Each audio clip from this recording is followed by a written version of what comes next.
নমস্কার বন্ধুরা, আরও একটি নতুন ভিডিওতে তোমাদের স্বাগত জানাই। তো আজকের ভিডিওতে তোমরা দেখে বুঝতেই পারছো যে মুখের পরিষ্কার ভাবের সাথে সাথে গ্লো ভাব, অথচ তোমাদের আমাদের যে কী প্রবলেম হয়, মুখের সৌন্দর্য থাকে কিন্তু একটা গ্লোই ভাব থাকে না। সেই গ্লোই ভাবটা কোরিয়ানদের স্কিন কেমন চকচক করে, আজকে সেই চকচকে ভাবটা কী করে করব সেটাই দেখাবো। তো বন্ধুরা, আজকের ভিডিওটি দারুণ একটা রেমেডি, তোমাদের মুখের আমার মতো স্কিন চকচকে হয়ে যাবে। এবং আমার জানোই কেমন ট্যানিং পড়ে গেছিলো মুখে, কতটা প্রবলেম ছিল, এখন ধীরে ধীরে ঠিক হয়েছে। ঠিক এমন সুন্দর একটা স্কিন হবে কোরিয়ানদের মতো। আজকে তোমাদের কোরিয়ানদের মতো স্কিন কী করে করবে সেটাই বলবো। স্কিন এত স্মুথ, এত চকচকে, এত গ্লোই, এত গ্লেজি কী করে হয়? আমরা জানি যে চাল অথবা চালের জল অথবা আমরা যে ভাত খাই সেই জিনিসটা দিয়ে ওরা বেশিরভাগ ইউজ করে জিনিস, তো আমরা সেটাই আজ ইউজ করবো। তো চলো দেখে নাও। ভেতো বাঙালি নাম তো শুনেছই, তো বাঙালির বাড়িতে ভাত থাকবে না এটা তো কখনো হতেই পারে না। তাই 2 চামচ বড় চামচের ভাত নিয়ে নেবে। আর যদি শুধু নিজের জন্য করো তাহলে বড় চামচের 1 চামচ নিয়ে নেবে। এই বড় চামচের 2 চামচ নিয়ে নেবে, দিয়ে পেস্ট করে নেবে মিক্সিতে পেস্ট করার পর এখানে একটা বাটিতে নিয়ে নেবে। আর বাটিতে নামানোর পর এর মধ্যে আমরা দুটো জিনিস ইউজ করব, যেটাতে আমাদের রং পরিষ্কার হবে এবং গ্লোই ভাব হবে এবং ভেতর থেকে ময়লা এবং অয়েল বের করে দেবে এবং সৌন্দর্য বাড়াবে আমাদের। যদি মশলা করা মিক্সিতে করো তাহলে ভালো করে ধুয়ে শুকিয়ে নিয়ে করবে, কারণ সঙ্গে সঙ্গে মশলা বাটার পরে এটা করতে গেলে মুখ জ্বালা করতেও পারে, তাই একটু সাবধানে করবে। দেখো, এই 3টে জিনিসের মাধ্যমে আমরা আমাদের মুখের যত্ন নিব এবং ত্বক যেটা হবে সেটা ফর্সা হবে, উজ্জ্বল হবে। এবং এটা গ্যারেন্টি কথা, কারণ আমরা সবাই দেখেছি কোরিয়ানদের স্কিন কতটা সৌন্দর্য প্রকাশ করে আর কতটা গ্লেজি হয় আর কি সুন্দর দেখায়, দেখতে থাকি মনে হয়। সেই কোরিয়ানদের স্কিন আজ কী করে পাবো সেটা তোমাদের সাথে শেয়ার করবো বলে। আর মুখের ট্যানিং সাথে সাথে আমাদের মুখের ট্যানিং দূর করে পরিষ্কার হতে সাহায্য করবে। তো আমরা এবার ব্যবহার করব আমাদের চালের এই যে এটা পেস্টটা বের করে নেওয়ার পর, চালের পেস্টটা বের করে নেওয়ার পর আমরা এখানে ইউজ করবে 2 চামচ অ্যালোভেরা জেল। যে কোনো রকমের অ্যালোভেরা জেল হতে পারে, তোমাদের গাছেরও হতে পারে, কেনাও হতে পারে। তারপর আমরা এর মধ্যে ইউজ করব মধু। মধু আমার খুব একটা শ্যুট করে না, পিম্পল বেরিয়ে যায়। আর মধুতে নাকি পিম্পল কমায়, তাই আমি এখানে খুব অল্প পরিমাণ যাতে স্মুথনেস আসে অথবা একটা ভালো গ্লো, স্কিনটা যেন চকচক করে, সেই জন্য এখন এটা ইউজ করেছি। গ্লোয়িং স্কিনের জন্য তোমাদের অ্যালোভেরা জেল মাস্ট লাগবে, কিন্তু মধুটা অপশনাল, তোমরা চাইলে দিতে পারো, খুব সুন্দর কাজ করে। অথবা কারো যদি প্রবলেম থাকে সে মধুটা স্কিপ করে দিতে পারো।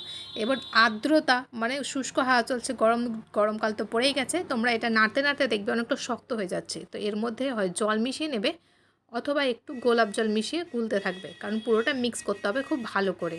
এরপরে নেক্সট প্রসেসে আমরা আসবো, যেটাতে আমাদের মুখটা ক্লিন করে নেব। হয় দুধ দিয়ে ক্লিন করব, আর নাই ফেস ওয়াশ করে, আর নাই মুখটা শুধু ধুয়ে ক্লিন করে নেব, কারণ মুখের মধ্যে ময়লা মাটি থাকলে ওই জিনিসটা ভেতরে থেকে যাবে। তাই ওই রেমেডিটা করার আগে মুখটা পরিষ্কার করে ধুয়ে নেওয়াটা অত্যন্ত জরুরি। তাই আপনারা এটা মুখটা আগে ভালো করে ধুয়ে নেবেন। এটা আমি নিজে ট্রাই করেছি এবং এটা আমি নিজে ব্যবহার করেছি, সেই জন্য তোমাদের সাথে শেয়ার করলাম। কারণ এই রেমেডিটি অনেক পরিমাণে পরিষ্কার হতে সাহায্য করবে এবং গ্লোই ভাব দেবে। এটা সত্যি কথা অ্যান্ড 100% সত্যি। আমি নিজে এটা ব্যবহার করে দেখেছি। আমার মুখের রং হয়তো তোমরা আগে দেখেছো, ভিডিও যদি ডেলি ফলো করো তাহলে বুঝতে পারবে কী পরিমাণে আমার মুখের অবস্থা ছিল আর এখন কী পরিমাণে ভালো হয়েছে।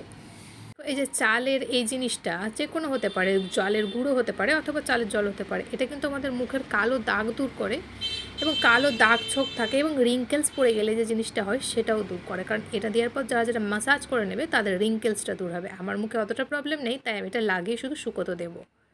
চালের জল অথবা এই যে আমরা ভাতটাকে এরমভাবে ইউজ করে মুখে লাগাচ্ছি, এটা কিন্তু ভেতর থেকে তোমাদের ময়লাটা বের করে দেবে। ডেড স্কিন কিন্তু একদম থাকবে না এবং একটা ভালো শুষ্ক ত্বক পাবে তোমরা। এর সাথে সাথে কিন্তু তোমাদের যে উজ্জ্বলতা আসবে মুখে, কিন্তু তোমাদেরকে কেউ দেখলেই বলবে যে তুই মুখে কী লাগাচ্ছিস। এই কথাটা তোমরা দেখবে হয়তো শুনতে পাবে। এটা তোমরা সপ্তাহে 3 দিন ব্যবহার করো, 3 দিন লাগাও, তাহলেই তোমরা যেদিন ব্যবহার করবে ফার্স্ট দিন সেদিনকেই বুঝতে পারবে যে কী রেজাল্ট দেয়। দেখো, চালের অনেক ফায়দা আছে, তাই এটা যদি মুখে লাগিয়ে তোমরা যদি টোনার হিসেবে লাগাও জলটা চালের, তাও অনেক ফায়দা পাবে। তোমরা ফ্রিজে রেখে দিয়ে 7 দিনের মতো ইউজ করতে পারো, অথবা আমি যেভাবে করেছি সেভাবেও করে নিতে পারো। অনেকটা রিল্যাক্স ফিল পাবে। আমাদের মুখে লাগানো হয়ে গেছে, এবার রেখে দেবে এটা 10 মিনিট পর্যন্ত। তোমাদের যতটা শুকোতে টাইম লাগে ঠিক ততটাই তোমরা রাখবে। তোমাদের যতটা শুকোতে টাইম রাখবে ততটা তোমরা রাখবে। আমার এখানে কিন্তু 5 মিনিটের পরে শুকিয়ে গেছে, 7 মিনিটের মধ্যে। এই মুখের সাইডগুলো খুব টান ধরেছে, হয়তো দেখলে বুঝতে পারবে না, কিন্তু আমি ফিল করতে পারছিলাম যে শুকিয়ে গেছে, কারণ ওই দানা দানাগুলো একটু মোটা মোটা ছিল, সেই জন্য ওগুলো শুকোয়নি, বাদ বাকি সব শুকিয়ে গেছে। আর বিশ্বাস করে মুখটা ধোয়ার পর যেই সব জায়গাগুলো আমার ট্যানিং ছিল অথবা কালো দাগ ছিল সেইগুলো মনে হচ্ছে অর্ধেকটা মিটে গেছে। আর দেখো মুখ থেকে যখন জলটা মানে জল লেগে আছে দেখো, তারপরে মনে হচ্ছে একটা গ্লোই ভাব আছে, যখন চকচকে ভাব আছে, মনে হচ্ছে যে মুখে আমি কিছু মেখেছি অথবা মেকআপ করার পরে আমি রিমুভ করে নিয়েছি, এরকম মনে হচ্ছে। তো এটা মুখে ধোয়ার পর তোমরা কোনো ফেস ওয়াশ ইউজ করবে না, সোজা টাওয়াল অথবা গামছা যা থাকবে এটা মুখটা হালকা হাতে মুছে নেবে। কারণ এর প্রসেস তোমরা দুটো প্রসেস আছে, তোমরা করতে পারো চাইলেই, অথবা নাও করতে পারো, নর্মাল ইউজ করতে পারো। আর তোমরা এটা ইউজ করার পর দেখবে মুখটা কতটা শান্তি ফিল হবে, মানে মনে হবে মুখটা হাইড্রেট হয়েছে।